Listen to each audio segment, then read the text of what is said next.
안녕하세요. 펄진 책방에 오신 걸 환영합니다. 책방지기 펄진입니다.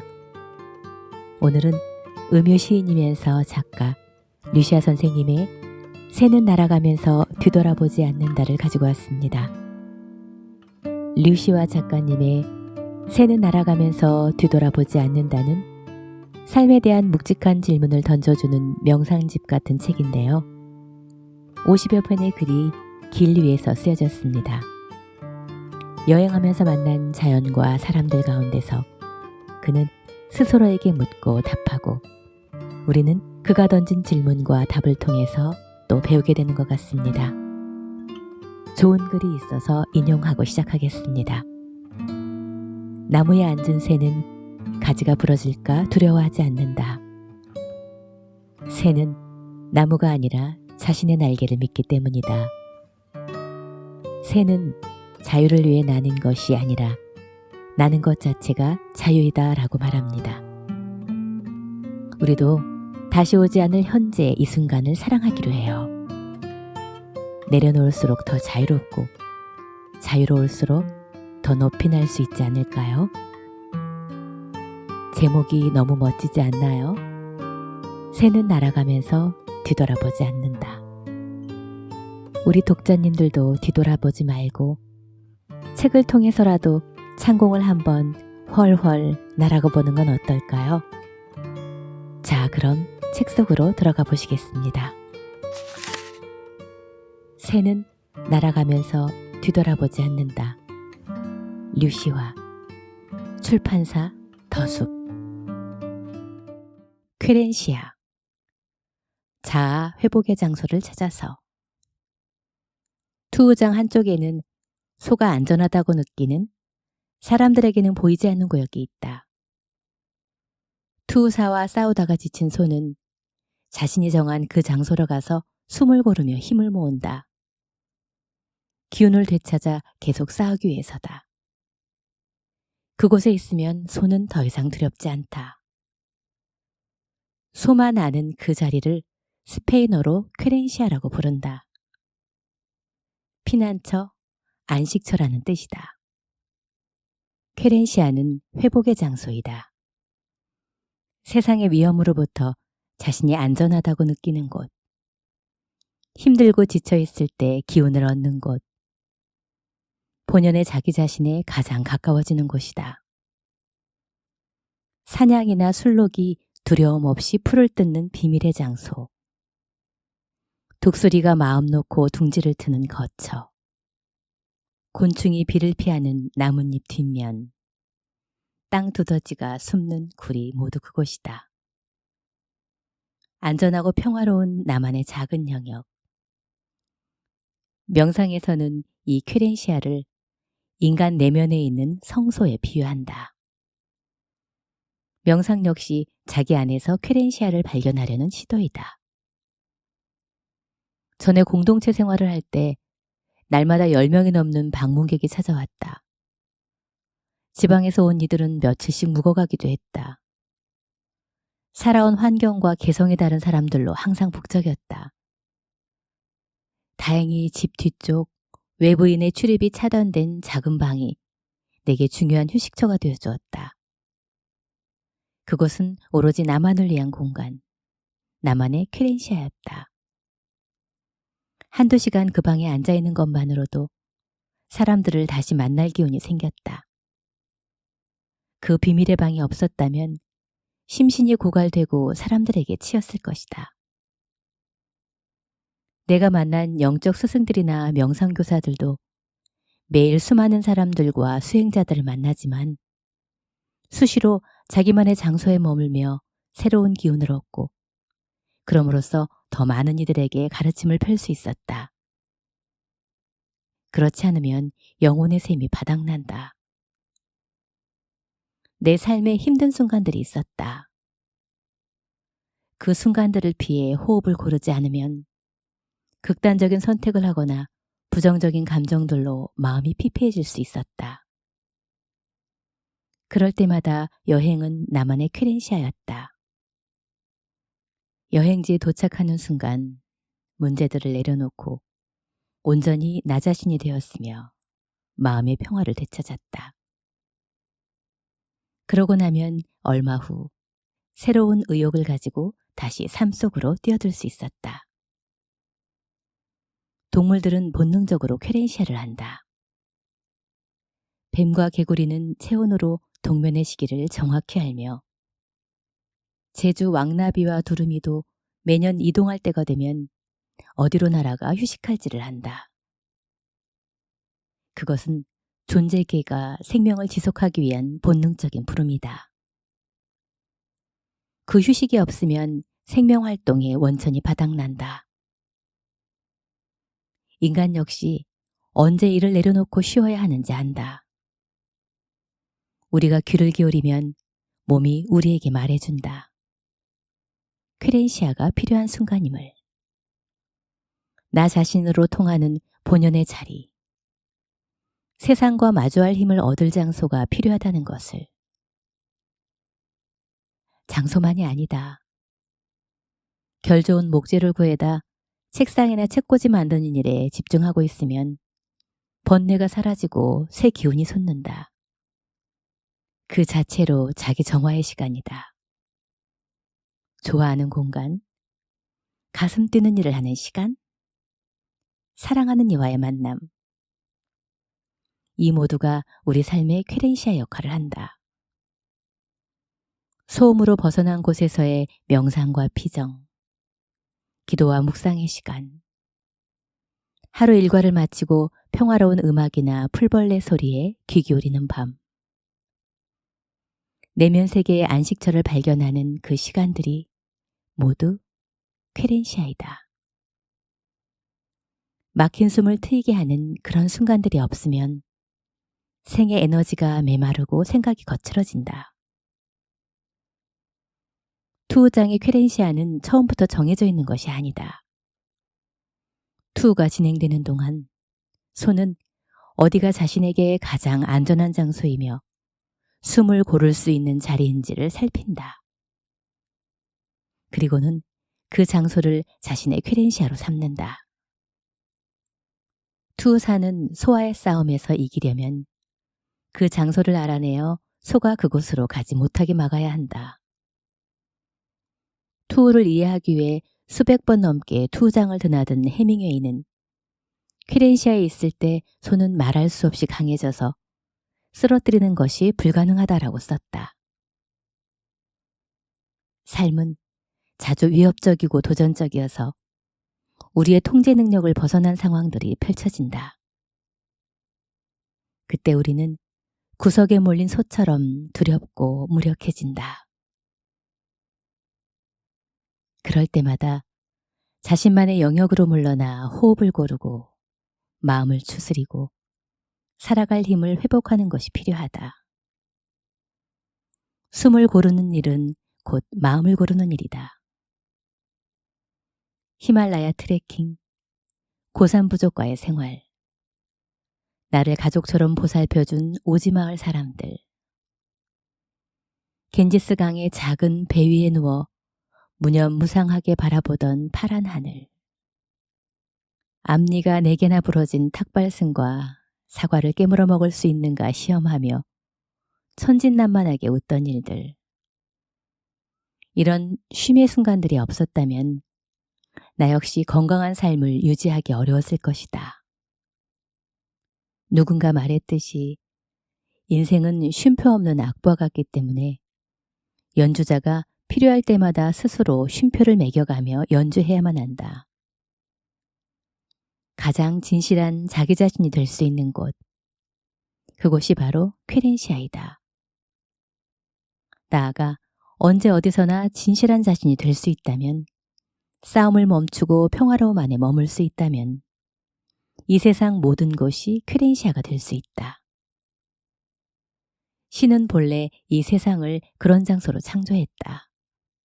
자연스러운 나로 존재하는 곳으로. 아메리카 인디언들처럼 세상과 대지와의 교감 속에서 활력을 얻고 영적으로 충만해지는 장소로. 그런 세상을 투우장으로 만드는 것은 우리 자신들이다. 지금 이 글을 쓰는 시간도 내게는 소중한 퀴렌시아의 시간이다. 트라피스트회 신부 토머스 머튼의 말대로 우리 안에는 새로워지려는, 다시 생기를 얻으려는 본능이 있다.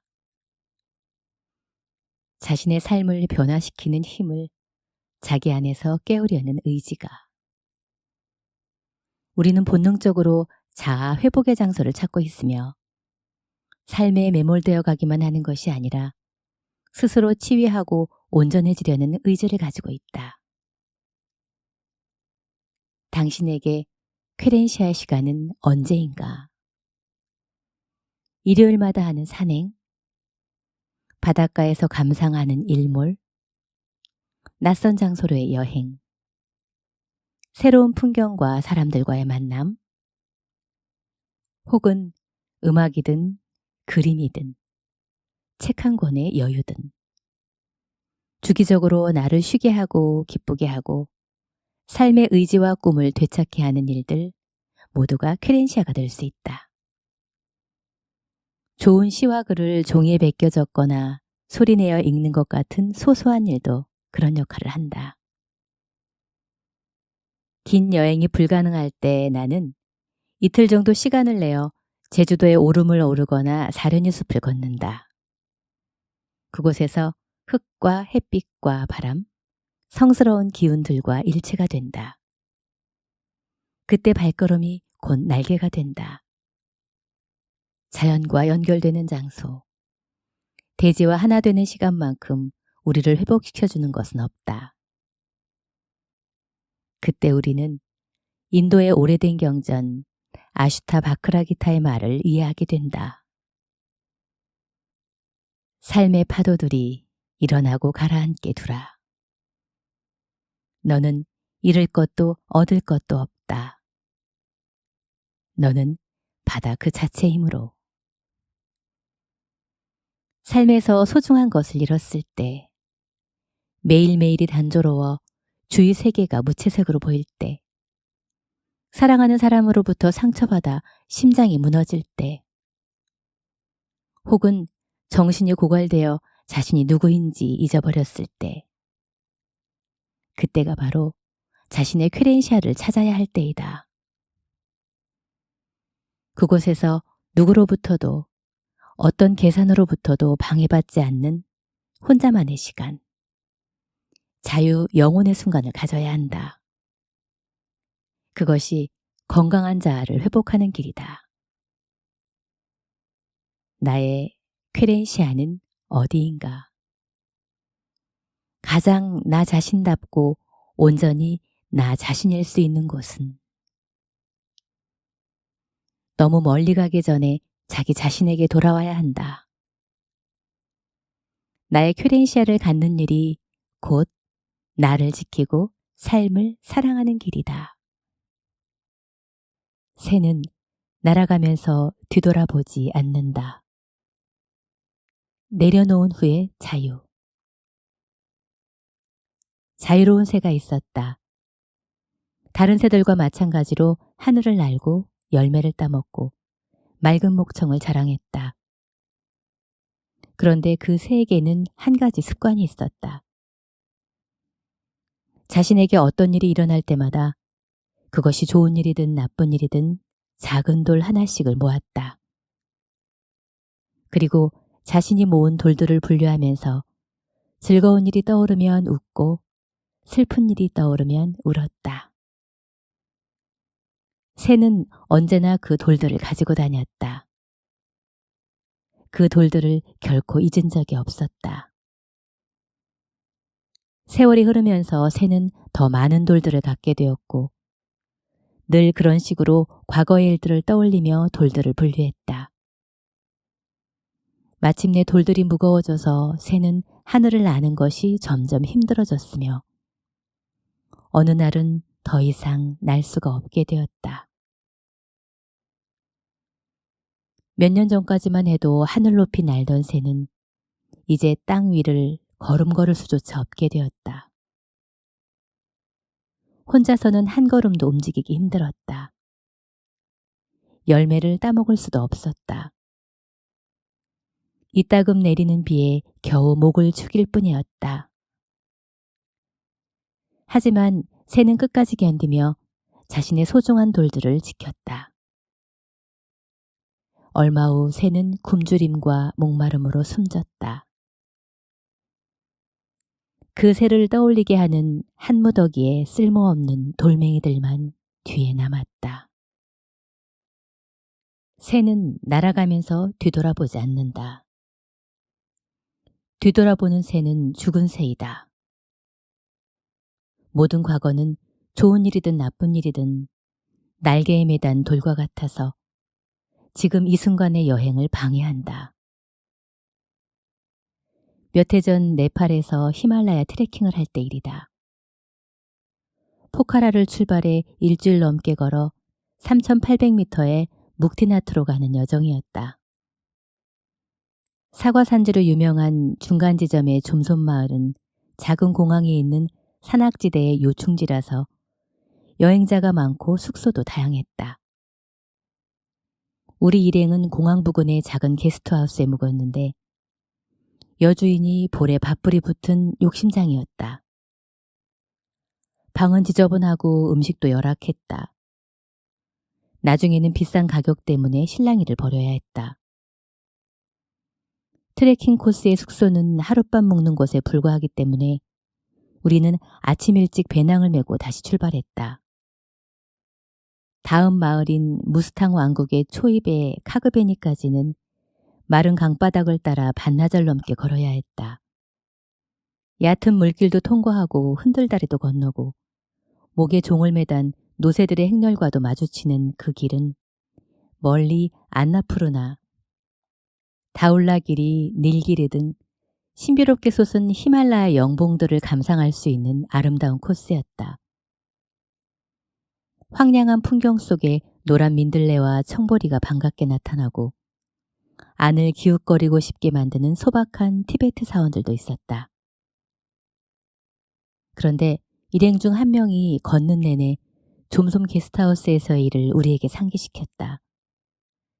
그는 이미 지나간 일에 대한 좋지 않은 기억과 불쾌한 감정, 그리고 그 이전 마을에서의 또 다른 경험들을 비교하느라 현재의 여정을 즐길 수가 없었다. 카그베니에서 점심을 먹고 고지대의 묵티나트로 올라가는 가파른 오르막길에서도 그는 카그베니 식당의 불결함과 바가지 요금을 지적했다. 지구상에서도 보기 드문 광대한 황량함에 탄성을 지르게 되는 계곡들은 그의 트레킹 일기에 기록되지 않았다. 그토록 빼어난 절경을 그토록 저렴한 비용으로 누릴 수 있는 지역은 세상에 많지 않다. 히말라야 설산들에 둘러싸여 100원의 향기로운 차를 마시는 것을 상상해봐라. 어떤 찬사의 말로도 그 고마움과 감동을 표현하기 어렵다.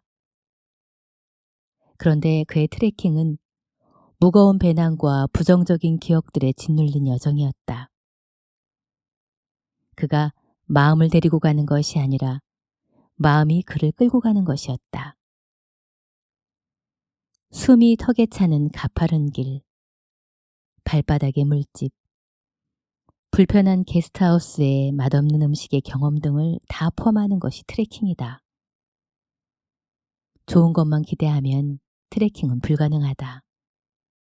그가 계속 불평을 늘어놓자 일행들은 하나둘 그와 거리를 두고 걷기 시작했다. 그리하여 트레킹 일정 내내 그는 외톨이가 되었다. 마음이 과거에 일어난 일들의 분노를 느낄수록 현재를 사랑하기가 더 어렵다. 마음의 문제로 고통받는 사람들의 특징 중 하나는 과거의 일을 계속 곱씹으면서 그것에 의해 왜곡된 인식으로 자기 자신과 세상을 대한다는 것이다. 이런 이야기가 있다. 늘 화가 나 있는 사람이 영적 스승을 찾아와서 말했다. 저는 언제나 화를 내고 사소한 일에도 감정을 억제하지 못합니다. 이유가 무엇일까요? 스승이 말했다. 그대는 어린 시절이나 젊은 시절에 받은 오래된 상처 때문에 고통받고 있다. 그것 때문에 많이 약해진 것이다. 저는 작은 일들 외에는 큰 상처를 받은 기억이 없습니다. 어떻게 먼 과거의 상처들이 지금의 나를 약하게 할 수 있죠? 스승이 옆에 놓여 있던 작은 물병을 남자에게 주며 말했다. 손을 앞으로 뻗어 이 물병을 들고 있어 보라. 무거운가? 아닙니다. 무겁지 않습니다. 10분 후 스승이 다시 물었다. 무거운가? 조금 무겁지만 참을만 합니다. 시간이 한참 흘러 스승은 다시 물었다. 지금은 어떤가? 매우 무겁습니다. 더 이상 들고 있을 수가 없습니다. 그러자 스승은 말했다. 문제는 물병의 무게가 아니라 그대가 그것을 얼마나 오래 들고 있는가이네.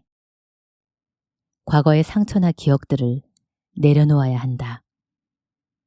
오래 들고 있을수록 그것들은 이 물병처럼 그 무게를 더할 것이다. 과거를 내려놓고 현재를 붙잡는 것이 삶의 기술이다. 오래전에 놓아버렸어야만 하는 것들은 놓아버려야 한다. 그 다음에 오는 자유는 무한한 비상이다. 자유는 과거와의 결별에서 온다.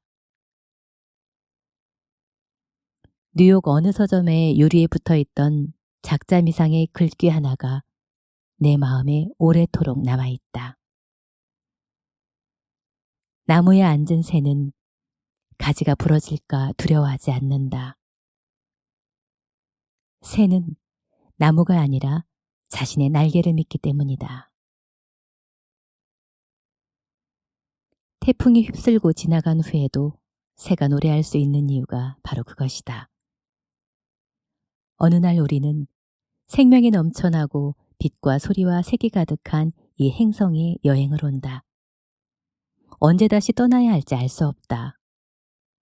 우리에게 주어진 짧은 삶이 우리의 기회이다. 상처에 대한 기억만 안고 이 세상과 작별하기는 아쉽지 않은가? 영적 교사 페마 초드로는 갑자기 암 진단을 받은 한 여성의 이야기를 전한다. 평생 사소한 일에 조바심하고 불평하던 그 여성은 자신이 곧 죽을지도 모른다는 사실을 깨닫고 주위 사람들과 사물에 마음을 연다.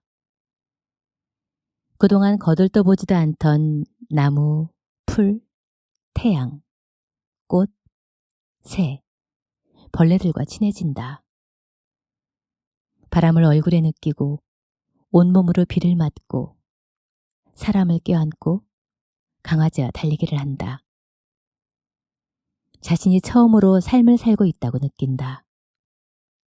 매일매일이 마지막 경험이었다. 죽음의 순간에도 그녀는 진통제까지도 거부한다. 그 고통까지도 그녀에게는 소중한 경험이었던 것이다. 그렇게 그녀는 자신을 염려하며 내려다보는 가족과 친구들을 웃는 얼굴로 위로하며 숨을 거둔다. 내려놓을수록 자유롭고 자유로울수록 더 높이 날고 높이 날수록 더 많이 본다. 아무리 가는 시래라도 묶인 새는 날지 못한다. 새는 자유를 위해 나는 것이 아니라 나는 것 자체가 자유이다.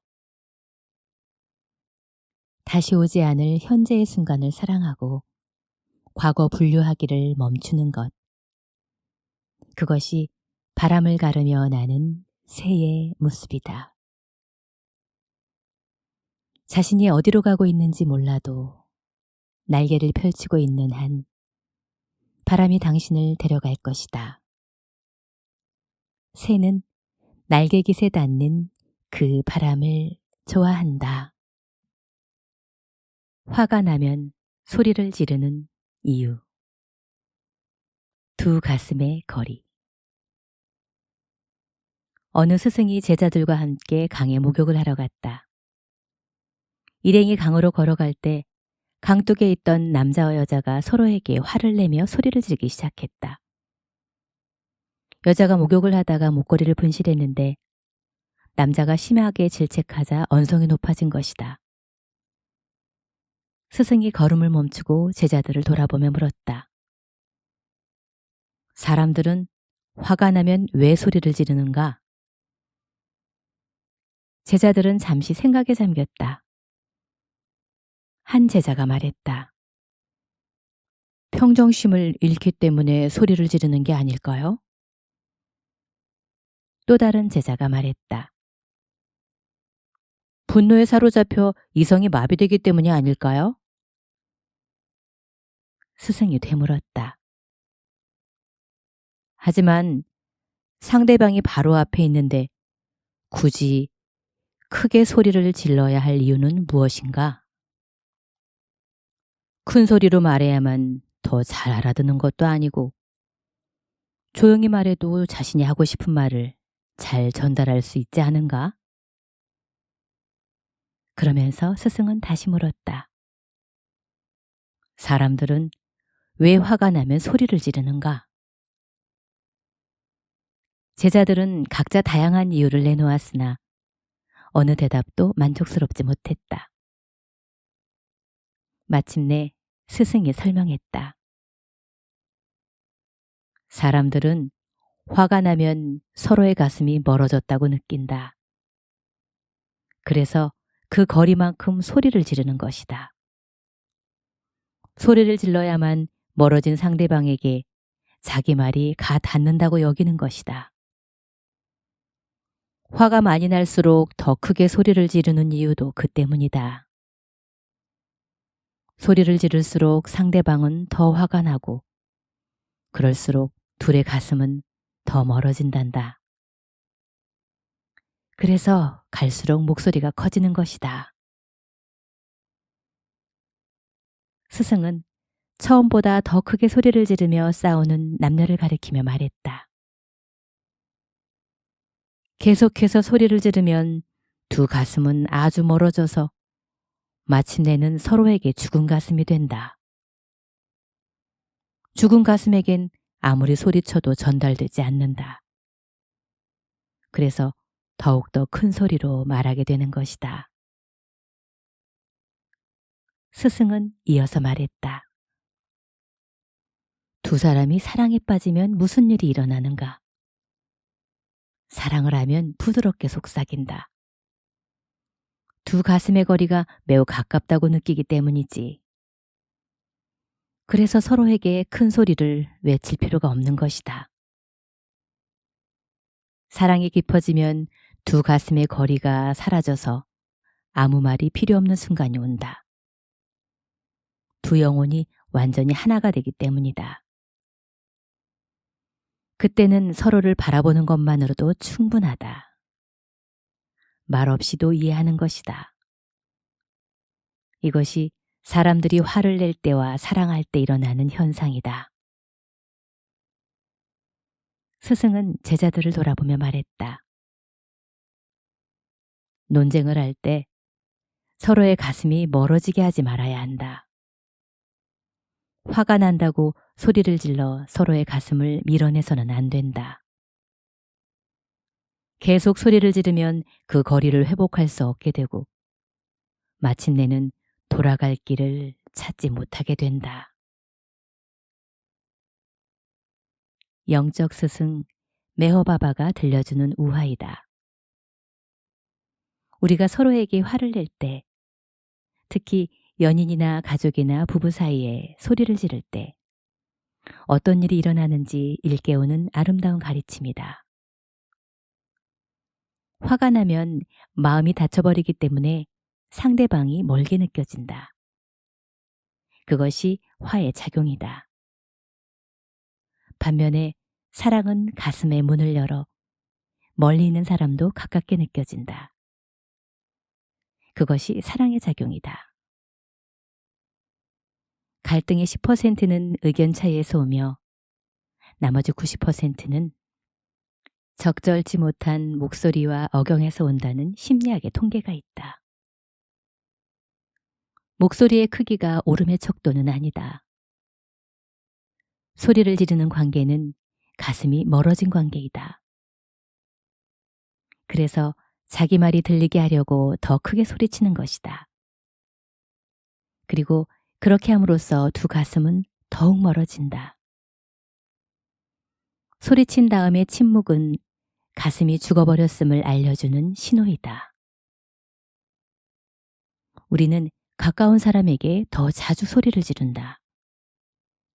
낯선 사람에게 소리를 지르는 경우는 드물다. 더 사랑해야 할 사람에게 더 상처를 주는 것이다. 다음번에 화가 날 때는 이 우화를 기억할 필요가 있다. 목소리의 크기는 가슴과 가슴 사이의 거리에 비례한다는 것을. 그리고 소리의 크기만큼 더 멀어지는 관계가 된다는 것을. 소리 지를 때 고통받는 것은 상대방이 아니라 나 자신이다. 불붙은 석탄을 던지는 사람은 자신부터 화상을 입는다.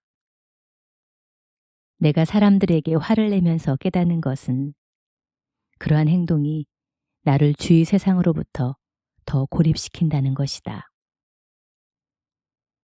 혹시 우리는 회복하기 어려울 정도로 멀어진 관계 속에서 소리를 지르고 있는 고독자가 아닐까?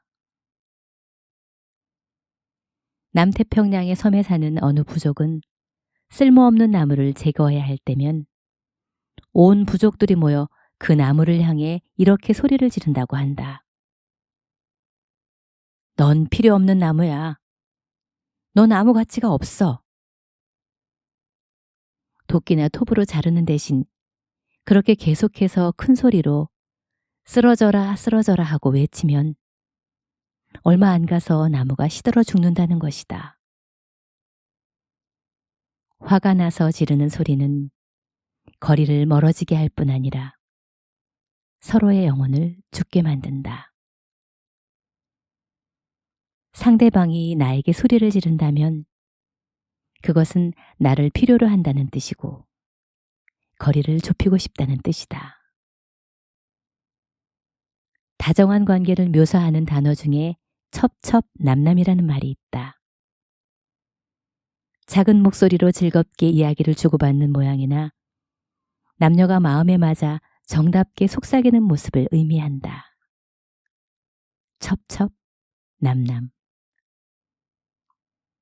가슴이 더 멀어지지 않게 하는 방법은 소리치지 않기, 작은 목소리로 말하기이다. 마지막으로 춤춘 것이 언제인가? 춤 명상. 춤 명상이 있다. 그중 하나인 수피 댄스는 회교 신비주의 일파인 수피즘에서 위래한 것으로 음악과 춤의 형성을 중요한 도구로 여긴 시인 루미가 제자들에게 처음 가르쳤다. 두 팔을 벌리고 1시간 가까이 제자리에서 빙글빙글 돌기 때문에 회전 명상이라고도 불린다. 오른손은 신의 기운을 받는다는 의미에서 하늘을 향하고 왼손은 그 축복을 세상 사람들과 나눈다는 의미에서 땅을 향한다. 터키에서는 듣는다는 의미의 세마라고도 부르는 이 수피 댄스는 춤을 통해 신과 교감하는 황홀경을 경험하는 것이 목적이다. 빙빙 도는 것은 우주에 존재하는 모든 것이 회전하고 순환한다는 믿음을 바탕으로 한 것이다. 단순한 춤이 아니라 춤을 통해 절대자와 교감하는 독특한 기도의식이다. 처음에는 천천히 돌다가 점점 속도가 빨라진다. 극히 단순한 반복 동작이지만 보는 사람조차 빠져들게 하는 무아지경의 춤이다. 인도 푸네의 아슈람에서 처음 스피 댄스를 배웠을 때 그 강렬함을 실감할 수 있었다. 몸의 에너지 센터들이 깨어나고 나 자신이 우주의 중심에서 무한 회전을 하는 듯한 느낌이었다. 이슬람 원리주의자들은 이 춤을 금기시켰지만 인기가 많아 터키와 이집트 등지에서는 관광 코스에 포함되어 있다. 초보자는 어지러울 수 있기 때문에 넓은 공간이 필수적이다. 내가 배운 또 다른 춤 명상은 정해진 동작이나 규칙에 얽매이지 않고 음악에 몸을 맡기는 방법이다. 인위적으로 조정하지 않고 춤이 저 스스로 일어나게 하는 것이 핵심이다. 놀이하듯 춤의 자연스러운 흐름에 자신을 내맡기는 것이다. 춤과 명상의 초보자도 가능한 것이 이 춤 명상이다. 처음에는 정해진 율동 없이 몸을 움직이는 것이 어색하지만 서서히 움직임이 일어나면 춤추는 사람의 의지가 개입하지 않는 자연 발생적인 춤이 된다. 그 자연스러운 춤 안에서 몸과 의식이 하나가 될 때 춤추는 사람은 사라지고 춤만 남는다고 표현한다. 내가 춤추고 있다는 사실을 잊고 춤 자체가 되는 것이다. 몸의 동작에서 나가 사라지는 몰아의 상태이다. 내가 배운 나타라자라는 춤 명상은 40분 동안의 춤과 15분 동안의 좌선으로 구성되어 있다. 좌선이 끝나면 15분 동안 기쁘게 축복의 춤을 춘다. 춤 명상은 춤으로 하는 자기 치유이다. 무의식 속에 쌓인 잠재의식을 몸으로 표현해 지워버린다. 우리의 몸은 수많은 기억과 상처를 고스란히 간직하고 있기 때문에 춤을 통해 몸 깊은 곳으로 들어가서 해방시키는 것이다. 이것을 우리 안에 피어나지 못한 꽃들이 개화하도록 돕는다고 표현하는 이도 있다. 꽃 피어야만 하는 것은 꽃 피어나야만 한다. 그리스인 조르바의 주인공 조르바에게 춤은 상처를 준 세상과의 화해이자 아픔을 승화하는 몸짓이다. 어린 아들이 죽었을 때 조르바는 아들의 죽음 앞에서 춤을 춘다. 사람들은 그에게 미쳤다고 손가락질했지만 춤을 추지 않았다면 정말 미치고 말았을 거라고 조르바는 말한다. 춤이 가진 치료 효과는 오래된 문화들도 인식하고 있었다. 아프리카의 어느 부족은 아침에 잠에서 깨면 노래를 부르고 그 노래에 맞춰 춤을 추며 하루를 시작한다. 그리고 부족민 중 한 명이 몸이 아프거나 우울증에 걸리거나 의기소침해 있으면 부족의 치료사가 찾아가 맨 먼저 묻는 것이 우리의 의사들처럼 어디가 아픈가가 아니라 다음 4가지를 묻는다고 한다. 마지막으로 노래한 것이 언제인가? 마지막으로 춤춘 것이 언제인가? 마지막으로 자신의 이야기를 한 것이 언제인가? 마지막으로 고요히 앉아 있었던 것이 언제인가? 이 4가지를 마지막으로 한 것이 오래전이라면 몸과 마음이 병드는 것은 당연한 일이라는 것이다. 그 4가지를 하루빨리 하라는 것이 부족 치료사의 처방이다. 숫자에 포함시킬 수 없는 사람. 나와 너. 신약성서에는 태초에 말이 있었다라고 시작하지만 독일의 사상가 마르틴 부버는 태초에 관계가 있었다라고 썼다. 부버는 인간이 맺는 2 종류의 관계에 대해 말한다. 나와 너의 관계, 그리고 나와 그것의 관계이다. 나와 그것의 관계는 기능적인 관점에서 상대방과의 관계를 맺는 것이다. 이때 상대방은 동일하거나 더 나은 기능을 가진 다른 사람으로 언제나 대체될 수 있으며 나의 목적을 이루기 위한 도구로서 유용하다. 반면에 나와 너의 관계는 인격적인 관계로 무엇으로도 대체될 수 없는 유일한 나와 역시 대체 불가능한 너의 관계이다. 나와 너의 관계는 온 마음을 기울이는 관계이며 너를 나의 의도에 따라 판단하지 않는다. 판단은 나와 그것의 관계에서 주로 일어난다. 나와 너의 관계는 사랑의 관계이고, 나와 그것의 관계는 쓸모의 관계이다. 나와 너의 관계는 상대방을 현존하도록 만들지만, 나와 그것의 관계는 눈앞에 있는데도 상대방을 유령처럼 만든다. 필요한 것은 그 사람이 가진 기능일 뿐이지, 그 사람이라는 존재 자체가 아니기 때문이다. 이때는 너라는 의미가 내가 이용할 수 있는 용도라는 의미일 뿐이다. 나에게 불필요한 너는 존재하지 않는 것이나 마찬가지다. 그리고 그렇게 됨으로써 나 역시 너에게 존재하지 않는 사람이 된다. 인간관계에서 가장 큰 상실은 나와 너의 만남을 잃는 일이다. 그때 그것은 관계가 아니라 거래이다. 내가 종종 경험하는 작가와 출판사의 관계에서도 그러하듯이 거래에서는 순수 존재로서의 나보다 상품 가치로서의 나가 우위에 선다. 출판 마케팅 담당자들이 회의 때 타깃이라는 용어를 일상적으로 쓰는 것을 보고 놀란 적이 있다. 독자가 판매의 목표물인 그것으로 전락하는 것이다. 오히려 독자들과의 만남에서는 나와 너의 관계가 가능하다. 그 중에 어떤 만남은 시간이 흘러도 변함없이 이어진다. 작가의 행복은 책이 얼마나 판매되었는가가 아니라 독자와의 공감을 통해 이루어지는 나와 너의 순수한 관계이다.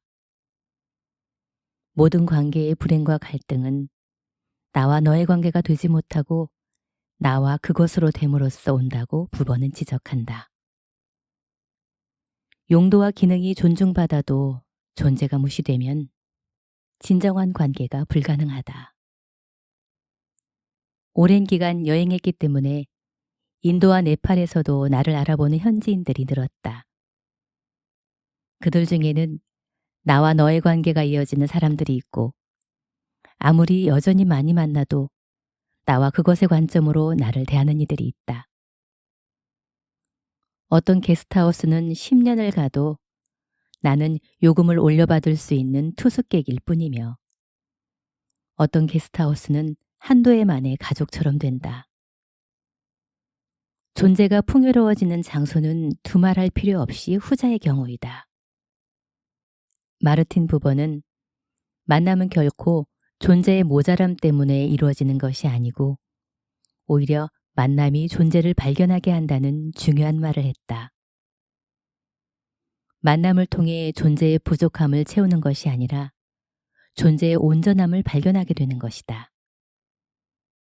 따라서 나를 온전히 존재하게 만드는 너는 그만큼 특별한 존재이다. 나는 너로 인해 나가 된다. 이것은 나 중심주의로부터의 해방이다. 물론 그것 없이 인간은 살 수 없지만 그것만 가지고 사는 사람은 사람이 아니라고 부버는 말한다. 설령 대상이 사물이나 동물이라고 해도 온 마음을 기울이면 나와 그것이 아닌 나와 너의 관계로 전환된다. 반려견과 식물이 행복감을 주는 이유이다. 존재의 무의미를 의미로 바꾸는 것이 나와 너의 관계이다.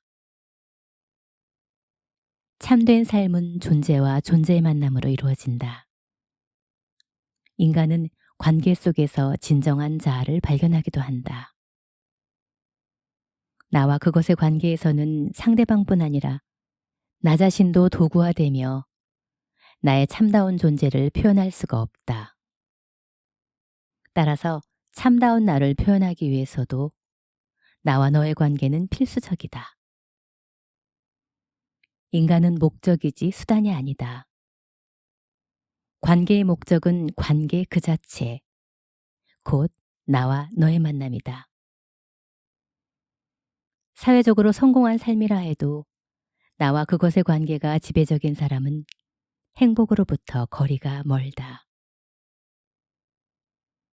오래전에 읽은 소설에 오래도록 기억에 남는 내용이 있다. 어느 소도시 한가운데로 작은 강이 흐르고 있어서 사람들은 아침마다 다리를 건너 시장에 가고 일터로 갔다. 그 다리가 낡고 오래됐기 때문에 새로 선출된 시장이 그 옆에 튼튼한 다리를 건설했다. 자신의 업적을 과시하기 위해 시장은 새 다리를 건너는 사람들의 통행량을 조사하도록 지시했다. 이 일을 맡은 감독관은 통행하는 사람들 숫자를 세는 일을 도와줄 조수를 물색하다가 한 청년을 소개받았다. 전쟁에서 부상을 입고 돌아온 청년은 말수가 적었기 때문에 오히려 그 일에 적임자처럼 보였다. 그래서 감독관은 청년은 다리의 양쪽 끝에 앉아서 지나가는 사람들과 수레와 자전거의 숫자를 세는 일을 시켰다. 그리고 정오가 되면 정확한 통계를 위해 서로의 숫자를 맞춰보았다. 그런데 두 사람이 센 모든 숫자가 일치했으나 사람 숫자의 경우는 언제나 한 명의 차이가 났다. 이들은 한 달 동안 통행량을 조사했는데 날마다 감독이 계산한 것보다 청년이 센 숫자가 한 명이 부족했다. 한 명의 차이는 그다지 중요한 것이 아니었지만 마지막 날이 되었을 때 의문이 든 감독관은 청년에게 매일 정확히 한 명의 숫자가 부족한 이유를 물었다. 청년은 눈을 반짝이며 말했다. 아침마다 자기가 짝사랑하는 여성이 그 다리를 건너 일터로 간다고. 그녀는 자기가 온 마음으로 사랑하는 사람이기 때문에 결코 숫자에 포함시킬 수 없는 사람이라고 말했다. 예찬, 현실에 색을 입히는 법.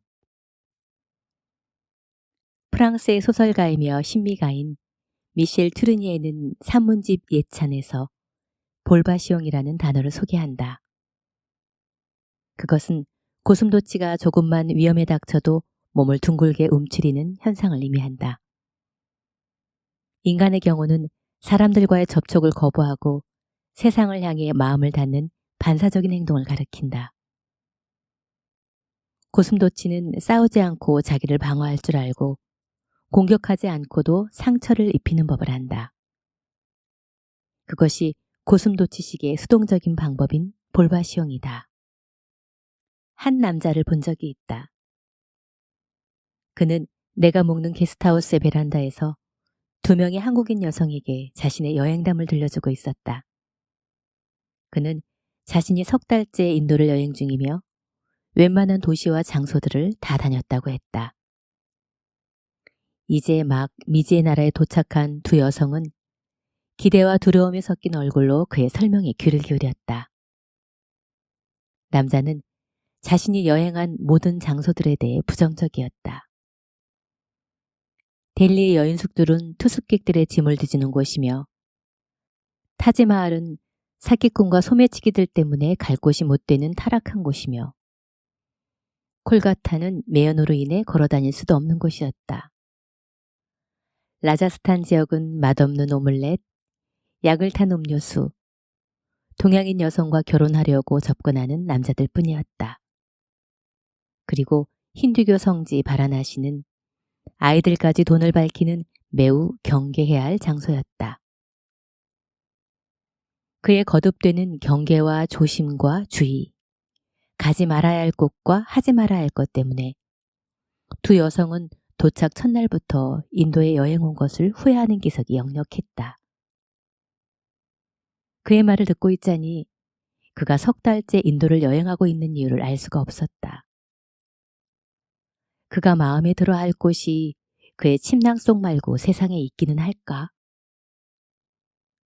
그는 자기라는 단단한 껍질에 갇혀 외부 세상과 마주하기를 두려워하는 사람처럼 보였다. 그가 세상을 향해 뻗은 것은 가시뿐이었다. 결국 그는 자신뿐 아니라 두 여성까지 볼바시옹의 자세로 움츠리게 하는데 성공했다. 그것이 그의 의도였다면. 투르니에는 단언한다. 예찬할 줄 모르는 사람은 비참한 사람이며 그와는 친구가 되기 어렵다고. 우정은 예찬하는 가운데 생겨나는 것이기 때문이다. 투르니에의 설명에 따르면 현실 세계는 본래부터 천연색이 아니라 흑백, 다시 말해 근본적으로 무채색이다. 그 현실에 색깔을 부여하는 것은 우리의 눈이고 예찬이다. 그러려면 투르니에는 말한다. 나 그대를 예찬했더니 그대는 100배나 많은 것을 돌려주었다. 고맙다, 나의 인생이여. 세상은 불완전하며 인간 역시 한계에 갇힌 존재이다. 그 둘을 보완하고 연결해주는 것이 바로 예찬이다. 이름 모를 들풀에서부터 은하의 언저리까지, 아기의 새로 난 앞니에서부터 돌고래의 노래에 이르기까지 세상은 언제나 예찬할 것들을 준비해 놓고 있다. 서로 예찬하지 않으면 인간 역시 볼품없는 존재이다. 예찬보다 더 좋은 치유는 없다. 어느 자연주의자는 말한다. 아침과 봄에 얼마나 감동하는가에 따라 당신의 건강을 점검하라. 자연의 깨어남에 대해 당신 안에 아무 반응이 일어나지 않는다면 이른 아침 산책에 대한 기대와 설렘으로 잠을 설치고 일어날 수 없다면, 첫 새의 지저귀이 전율을 일으키지 않는다면 눈치채라. 당신의 봄과 아침은 이미 지나가 버렸음을. 이 나무, 신의 손금 같은 이 잔가지들, 꽃에서부터 밝아오는 이 새벽의 생기를 불어넣는 것은 바로 우리들이다. 매일 지나치는 똑같은 거리와 도시에 찌든 벽돌담, 어딘가에서 무한의 운율을 가진 새를 발견하는 것도 우리 자신이다. 눈을 감고 외면하면 그것들은 증인도 없이 영원한 어둠에 잠길 것이다. 나는 그 새 여행자도 조만간 볼바시옹의 자세를 버리고 세상을 예찬하게 되리라 믿는다. 나 자신도 여행 초기에는 그들과 같았다. 낯선 환경이 주는 불편함과 부조리에 실망하고 여행 자체를 후회한 적도 있었다. 자기 방어의 움츠림이 나와 세상을 분리시켰다. 그러다가 서서히 시타르 음악의 선율에 고개를 끄덕이고 살이 입은 여인들의 모습에 감탄하고 겐지스강 너머로 떠오르는 아침 해에 가슴을 열게 되었다. 심지어 한밤중 기차역의 아수라장 앞에서도 전율하고 감탄하는 나 자신을 발견했다. 그런 순간들은 계시와도 같이 다가왔다. 한 번은 정원을 5배나 초과한 인파들로 아수라장인 장거리 기차에 올랐는데 남자와 여자와 노인을 헤치고 찾아간 내 좌석에는 이미 3명의 인도인이 앉아 있었다. 배낭 놓을 자리조차 없었다. 간신히 창가 자리에 비집고 앉아 위층 의자에 빼곡히 앉아있는 사람들의 새까만 발들이 내 머리 위로 떨어졌다. 그런 상태로 20시간 넘게 가야 한다는 사실에 당황하며 앉아있을 때 놀라운 일이 일어났다. 남루한 차림의 소년과 소녀가 사람들 사이를 비집고 나타나 내 앞에서 노래를 부르기 시작한 것이다. 소녀는 가녀린 목소리로 기잘, 인도, 아랍, 터키 등지에서 민족음악으로 널리 불리는 사행으로 된 서정시를 노래하고 소녀는 낡은 북을 두드리며 장단을 맞췄다. 나를 포함해 모두가 노래에 귀를 기울였다. 한 곡이 끝나고 내가 오루피를 꺼내 소녀에게 건네자 소녀는 돈을 꼭 쥔 손으로 또 다른 노래를 이어갔다. 그렇게 해서 복잡하기만 했던 기차 안이 잔잔한 음악회장으로 변했다. 여행이 내게 준 선물은 삶과 세상에 대한 예찬, 그것이다. 광부는 수많은 돌들을 불평하지 않는다는 말이 있다. 광부의 눈은 보석을 발견할 뿐이다. 예찬하는 마음 역시 모든 돌들을 보석으로 만든다. 부자는 누구인가? 많이 감동하는 사람이다. 감동할 줄 모르는 사람이 세상에서 가장 가난한 사람이다. 지상의 양식에서 앙드레지드는 말한다. 저녁을 바라볼 때는 마치 하루가 거기서 죽어가듯이 바라보고, 아침을 바라볼 때는 마치 만물이 거기서 태어나듯이 바라보라. 그대의 눈에 비치는 것이 순간마다 새롭기를. 현자란 모든 것에 경탄하는 자이다. 이 행성에서의 여행을 마치고 떠날 때 당신은 어떤 말을 할 것인가? 혹은 이 별에 여행 오려고 준비하는 새로운 영혼에게 어떤 조언을 할 것인가? 인간 세계에서 조심해야 할 긴 목록을 암기시키면서 볼바시옹의 자세를 가르칠 것인가? 아니면 지구에는 예찬할 것이 너무 많다고 언제나 예찬할 마음의 준비를 해야 할 것이라고 말해주겠는가?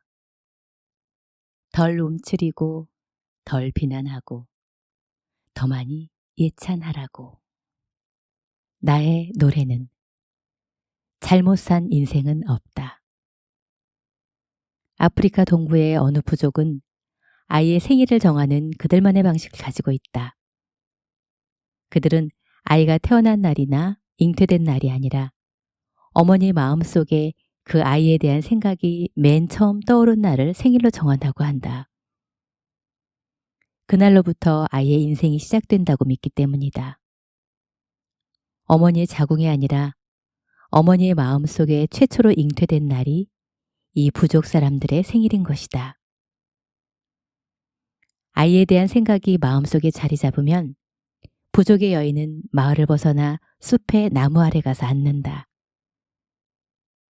그리고 자신에게서 태어나기를 원하는 아이의 노래가 들릴 때까지 그곳에서 기도하고 명상한다. 모든 영혼은 자신만의 노래를 가지고 있다고 이 부족은 믿는다. 여인은 최소한의 물과 음식을 의지하며 며칠씩 기다린다. 마침내 미지의 세계로부터 아이의 노래가 들려오면 여인은 마을로 돌아와 사실을 전하고 부족 사람들에게 그 노래를 들려준다. 그러면 부족 사람들은 함께 그 노래를 따라 부른다. 그렇게 해서 아이의 영혼은 자신이 이 세상에 행복하게 초대받았음을 느낀다. 여인은 아이의 아버지가 될 남자에게도 그 노래를 가르쳐주고 그와 잠자리를 갖기 전에 함께 노래를 부른다. 아이가 태어나기 전부터 아이의 노래는 이렇듯 중요한 의미를 갖는다. 노래는 아이의 존재 자체이다. 이 부족 사람들에게는 자신만의 노래를 갖지 않는 사람은 세상에 존재하지 않는 것과 같다. 그 노래는 그가 평생 지니고 다녀야 할 본연의 자기 존재와 같으며 사람마다 노래가 다르고 독특하다. 이 세상에 온 이유와 목적이 각자 다른 것처럼. 마침내 아이를 잉태하면 어머니는 뱃속의 아이에게 그 노래를 들려준다. 그리고 아이가 엄마 뱃속에 있는 10달 동안 부족의 여인들은 계속해서 이 아이의 노래를 부른다. 아이가 태어날 때도 산모 주위에 앉아 그 노래를 불러 세상에 처음 얼굴 내미는 아이를 맞이한다. 아이는 자신의 노래가 불려지는 가운데 세상과 첫 대면을 하는 것이다. 이 부족에게 노래가 가는 의미는 더할 나위 없이 크다. 태어나기 전부터 자신의 노래를 통해 마을 사람 전체와 연결되며 그 노래가 있기 때문에 고독한 개인으로 존재하지 않는다. 공동체 사람들 모두 그의 노래를 알고 있기 때문에 그를 무시하거나 함부로 대하지 않는다. 자신의 노래를 갖는다는 것은 그만큼 중요한 일이다. 누구의 노래와도 같지 않은 자신만의 노래를 가짐으로써 아이는 스스로를 가치 있는 인간으로 여긴다. 아이가 다치거나 몸이 아플 때도 부족 사람들은 아이의 노래를 불러준다. 훌륭한 일을 해냈든지 성년의식을 치를 때 혹은 결혼식과 먼 여행 등 인생에 중요한 일이 있을 때에도 잊지 않고 그 노래를 불러준다. 심지어 그가 죄를 짓거나 반사회적인 행동을 했을 때도 그를 마을 한가운데 세워놓고 그의 노래를 불러준다. 그가 잊어버린 자신의 노래를 들려주는 것이 그를 바로잡는 길이라 믿기 때문이다. 한 영혼을 위해 조건 없이 노래를 불러주어 그의 정체성, 그가 세상에 온 이유를 기억하게 하는 의식이다. 그 사람의 노래에 귀를 기울이고 그가 그 노래를 부를 수 있게 해주고 그가 그 노래를 잊었을 때 그에게 또 그 노래를 들려주는 것이 사랑이다. 자기만의 노래는 삶에서 어려운 상황에 처하거나 시련을 만났을 때 의지가 되어주고 자신이 혼자라고 느낄 때도 주위 세상과 연결되어 있음을 깨닫게 한다. 자신이 부족하다고 느낄 때 그 노래가 자신의 아름다움을 일깨우고 마음이 부서졌을 때 온전하게 돌아오게 한다. 자신의 노래를 가진 사람은 그 노래를 통해 세상과 연결된다. 마침내 그가 삶을 다 살고 임종의 자리에 누우면 부족 전체가 모여 마지막으로 그의 노래를 불러준다. 태어날 때와 마찬가지로 세상과 작별할 때도 자신의 노래를 들으며 떠나는 것이다. 그렇게 해서 그는 자기가 떠나온 혼들의 세계로 따뜻한 환영을 받으며 돌아간다. 부족의 혼들도 그의 노래를 부르며 그를 맞이할 것이다. 그때 죽음은 두렵지 않다. 살아서나 죽어서나 그는 하나의 노래를 통해 모두와 연결되어 있기 때문이다. 이 아프리카 부족이 실제로 존재하는가의 여부와 상관없이 각각의 존재는 존재계가 부르는 노래이다. 신은 우리에게 각자의 노래를 주었으며 모든 인간은 자신만의 노래를 갖고 태어난다. 다만 어느 시점에선가 그 노래를 잊어버릴 뿐이다. 자신의 노래를 부르며 가고 있다면 그 길은 옳은 길이다. 남들과 다른 박자와 어긋난 리듬이 그 노래를 독특한 곡으로 만든다. 찻잔 속 파리. 세상이 아프면 나도 아프다. 처음 인도와 네팔을 여행할 때 괴로웠던 일 중 하나는 다양한 벌레들과 공생해야 한다는 점이었다. 진리를 깨닫기 위해 이 나라에 온 것은 나 같은 히피 여행자만이 아니었다. 어딜 가나 파리, 벼룩, 빈대, 도마뱀, 지네와 마주쳤다. 이곳만큼 인간 친화적인 벌레들도 드물 것이다. 명상센터에서 좌선을 하는 모기의 숫자는 언제나 수행자들을 압도했다. 모기들은 명상을 하는 내 이마에 앉아 집중 명상을 하는 것을 유난히 좋아했다. 나는 빨갛게 부어오른 이마를 긁으며 죽음을 두려워하지 않는 모기들이 나보다 먼저 해탈에 이를 것이라고 농담을 하곤 했다. 벌레들은 침낭뿐 아니라 날마다 마시는 차와 볶음밥까지 무전취식하기를 서슴지 않았다. 환경운동가이며 심층 생태학자인 조앤 메이 씨가 미국 평화봉사단 일원으로 북인도 히말라야 기슭의 티베트 난민 공동체에서 활동할 때였다. 그녀는 난민들을 도와 티베트 전통 장신구를 만들어 파는 생활협동조합을 추진하고 있었다. 어느 날 오후 티베트 승려들과 회의를 하는 도중에 파리 한 마리가 그녀의 찻잔 속에 빠졌다. 물론 그것은 그다지 큰일이 아니었다. 인도에서 1년 넘게 생활한 터라 벌레와 곤충들에 별로 동요하지 않게 되었고 그녀는 내심 자부하고 있었다.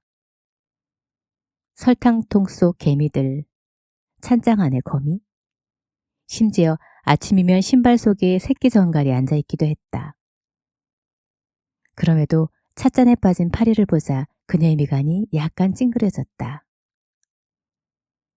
그 표정 변화를 알아차리고 옆에 앉아있던 티베트 승려 최갈 림포체가 그녀에게 무슨 문제가 있느냐고 물었다.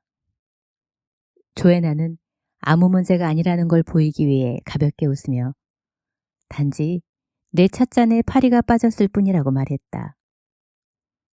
벌레 하나 때문에 평정심을 잃는 모습을 보이고 싶지 않았다.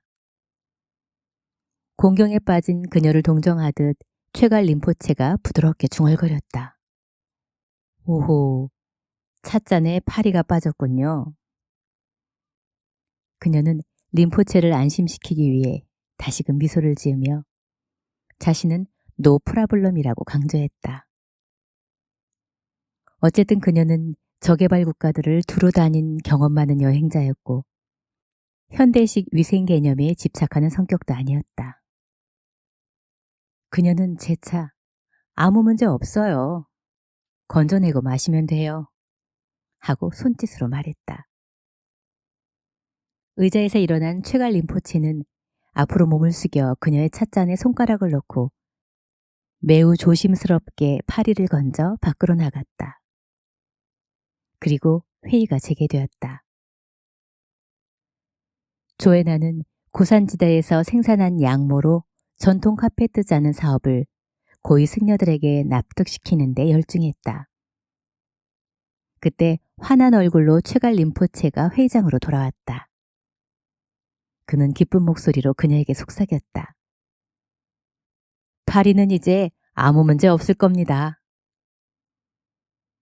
그는 문 밖에 나무 잎사귀 위에 파리를 올려놓고 파리가 날갯짓을 할 때까지 지켜보았으며 조만간 무사히 날아갈 것이니 염려하지 말라고 설명했다. 조에나 메이시는 저서 내가 사랑한 세상에서 이 일화를 전하며 자신은 문제가 되는가 아닌가의 기준이 자기 자신이었지만 최갈 림포체의 기준은 파리에 있었다고 고백한다. 그녀의 경우는 생명의 기준이 높은 곳에 있는 자신이었고 그 승려는 생명의 기준이 아주 낮은 곳에 있는 파리였다. 그의 환하게 빛나는 얼굴을 보며 조에나는 자신이 무엇을 놓치고 있는지 깨달았다. 자기 자신은 노프라블럼이지만 찻잔 속 파리의 입장에서도 노프라블럼인지는 생각하지 못했던 것이다. 그 순간 그녀에게 양모 카페트 사업의 승인을 얻어내는 일보다 파리가 살아있다는 소식이 더 중요하게 다가왔다. 그리고 마음속에 미소가 차올랐다. 그 수도승의 경지를 자신이 감히 나눠 갖지는 못할지라도 그런 기준의 변화가 그녀에게 말할 수 없는 기쁨을 주었다. 인생의 문제를 초월했다는 듯 우리는 곧잘 노프라블럼이라고 말한다. 그러나 그 노프라블럼의 기준을 나에서 타인으로, 나 아닌 다른 존재로 전환하지 않는다면 그것이야말로 빅프로블렘이다. 자기 중심에만 머물러 있는 관점은 결코 노프라블럼일 수가 없다. 나에게서 모든 존재를 포함한 더 큰 공동체로 사고의 중심의 축을 이동하는 것. 나의 자리에 세상을 앉히는 것이 곧 깨달음이다. 기준이 아직 나에게 머물러 있다면 자기 생존과 이익에만 집착하는 1차원적인 인간에서 벗어나지 못한 것이다. 오늘날 세상의 모든 문제는 이 자기중심의 기준에서 비롯된 것이다. 최갈 림포체의 시각으로 세상을 볼 수 있다면 난 괜찮아라는 생각에만 머물지 않을 것이다. 당신도 괜찮은가요? 하고 묻게 될 것이다.